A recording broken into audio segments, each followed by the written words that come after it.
Viewers, what's in a name? The Congress party would say everything. The new Congress headquarters are a testimony to that absolute fact, because just 20 days after calling late Prime Minister Manmohan Singh an icon, a mentor, a guide, and raising a massive hue and cry over a memorial for him, the Congress has gone back to venerating the Gandhis, family first, because what could have been a befitting tribute to Manmohan Singh's memory and legacy, as pertinently reminded by a poster that came up outside the new building.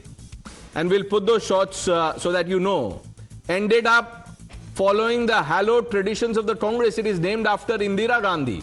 The building is called Indira Bhavan, almost.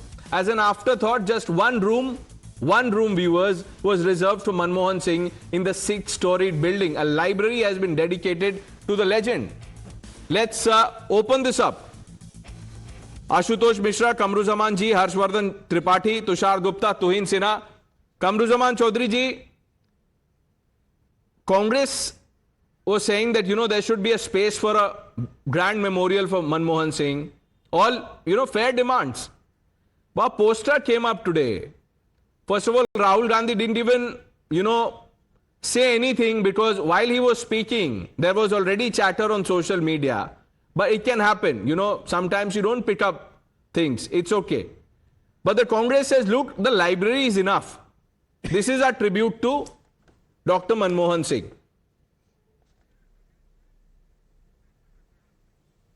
Pranesh, one thing you must understand, Congress till date has got around 61 presidents of the Indian National Congress since its birth, around 140 years plus. Each and every of our AICC presidents have always been great leaders. They have led the country, they have led the party in numerous roles as suited to the at that time of their journey in the Indian National Congress. Manmohan Singh happens to be one of the greatest prime ministers that India had, and we are proud of his legacy. It's ultimate that we named the new Congress office as Indira Bhavan. We could have named it any of the 61 party presidents till date. It hardly matters. But the point here is that the opposition or the Bharatiya Janata Party and its ecosystem needs to take up a talking point against the party office that we could build after 140 years. Okay. You see, BJP has got a party office, a multi-crore party office in each and every town, every district of the country. You never question those party offices that are being built out there. Why are you going after the Congress party? आपको बुरा लग रहा है कि उन्होंने एक office बना लिया?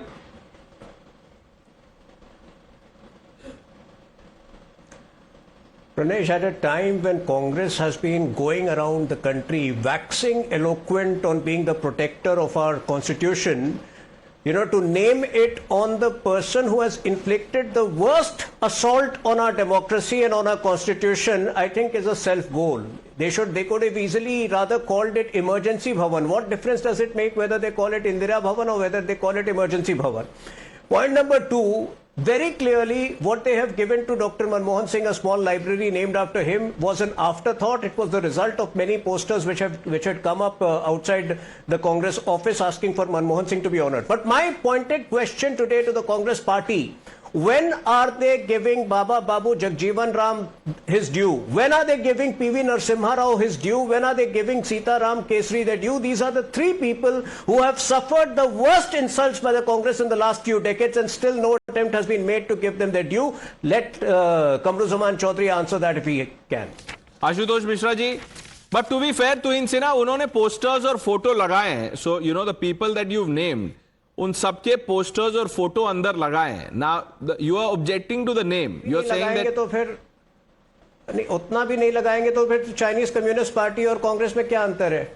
ओके, आशुतोष जी जवाब देंगे उसका. आशुतोष जी वो कह रहे हैं कि इतने जो जैसे कमरुज़मान जी भी कह रहे हैं कि 61 प्रेसिडेंट्स हुए हैं और भी जो लोग हुए जो प्रेसिडेंट नहीं भी थे बट उन्होंने कंट्रीब्यूट किया, तो आप कुछ और नाम रख सकते थे. इंदिरा भवन रख के आपने फिर से परिवार फर्स्ट का वो माइंडसेट दिखा दिया है. There are two problems with the BJP's attitude here. The first is they keep talking about emergency, and I think Priyanka Gandhi very aptly replied to that कि आप उनकी गलती से सीखिए. Why do you want to repeat the same mistake that she did? The way Indira Gandhi served this nation, and the ultimate sacrifice that she made is what scares BJP. They don't want the country to remember that it was Atal Bihari Vajpayee who called her Durga. She is the one who actually got rid of divided Pakistan and Bangladesh. Her service to the nation is what is being recognized here. अच्छा आशुतोष जी, अब आप कह रहे हैं कि मैं बस एक सवाल पूछ रहा हूं, देखिए I am asking you a simple question before I bring in Tushar and Harshvardhan ji. आपने कहा कि प्रियंका गांधी जी ने जवाब दे दिया है that you know learn from the mistakes, but why is the if you are conceding emergency was a mistake, why are you glorifying that mistake by naming it after Indira Gandhi? आप एक तरफ बोल रहे हैं गलती है, फिर नाम भी रख दिया है. ये कौन सी गलती है जिसका ग्लोरिफिकेशन कर रहे हैं? आप ये शायद समझने की कोशिश नहीं कर रहे हैं या जानबूझ के नहीं समझ रहे हैं कि इंदिरा गांधी ने जो गलती करी उसके बाद उन्होंने जो जनता ने उन्हें माफ किया और उनको एक्सेप्ट किया. वो जो एक्सेप्टेंस है और उनके जो आशुतोष जी, आप वो बोल रहे हैं चुनाव का जो रिजल्ट है वो आप बोल रहे हैं कि वो माफी और एक्सेप्टेंस थी. क्या आप वो बोलना चाह रहे हैं कि जो चुनाव का रिजल्ट था that she was voted back, वो आप बोल रहे हैं कि वो था एक्सेप्टेंस?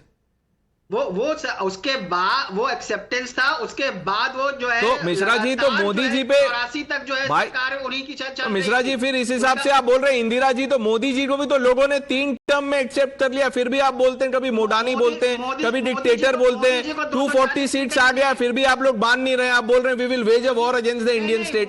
एटलीस्ट आप जो खुद बोलते हैं उसमें तो there should be consistency. Tushar, hypocrisy में कहां कंसिस्टेंसी ढूंढने चले आप प्रणेश?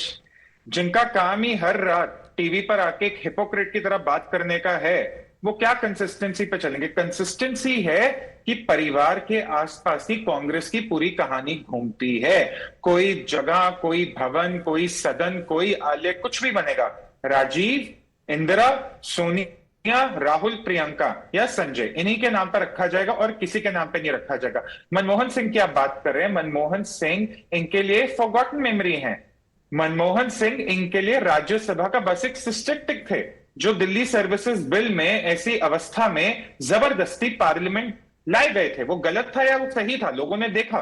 तो कंसिस्टेंसी की बात नहीं करते. कंसिस्टेंसी यहां एक ही परिवार की, अगर सेफ सीट्स है परिवार के लिए है, अगर पार्टी में किसी को इलेक्शन लड़वाना है तो परिवार से लड़वाया जाएगा. तो ये कंसिस्टेंसी, ये भवन, इंदिरा भवन, ये कोई हैरानी की बात नहीं है. हैरानी की बात ये है कि जो भवन बना है उसमें कमरे ज्यादा हैं और इनके एमपी और वर्कर बहुत कम है. तो मुझे ये समझ नहीं आता कि एक पार्टी जो देश भर में श्रिंक हो रही है, कम हो रही है, जिसका फुटप्रिंट घटता जा रहा है, उसको इतने बड़े भवन की आवश्यकता है. Tushar, that can happen. Look, the Congress is hopeful that there will be revival, resurgence. When we don't know who will bring that change, we don't know.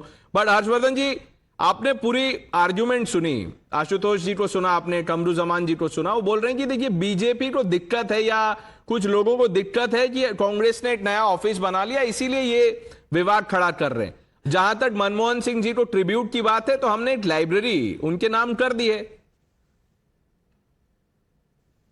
नहीं, मुझे समझ में नहीं आता कि आपका मुख्यालय था महात्मा गांधी जी की, ये अगर कहेंगे कि पार्टी किसी की वजह से है तो महात्मा गांधी की वजह से है, तो या तो इसका नाम महात्मा गांधी भवन होना चाहिए था. ये इंदिरा गांधी भवन क्यों होगा? इंदिरा गांधी की तो जब उनके नाम पर अब कुछ होता है तो तुरंत तानाशाही की याद आ जाती है. देश में आज तक एक बार लोकतंत्र सबसे ज्यादा खतरे में पड़ा तो वो वही था, आपातकाल का दौर था. देश में ढेर सारे लोग हैं जो मीसाबंदी रहे, जिनको पुलिस रातों रात उठाकर लेकर चली गई, जिनको समझ में नहीं आया उनका गुनाह क्या था. वो सिर्फ और सिर्फ देश में अभिव्यक्ति की बात कर रहे थे, डेमोक्रेसी की बात कर रहे थे, रिपब्लिक की बात कर रहे थे, कॉन्स्टिट्यूशन की बात कर रहे थे. तो मुझे लगता है कि ये प्राइवेट लिमिटेड प्रॉपर्टी की तरह कांग्रेस पार्टी चल रही है.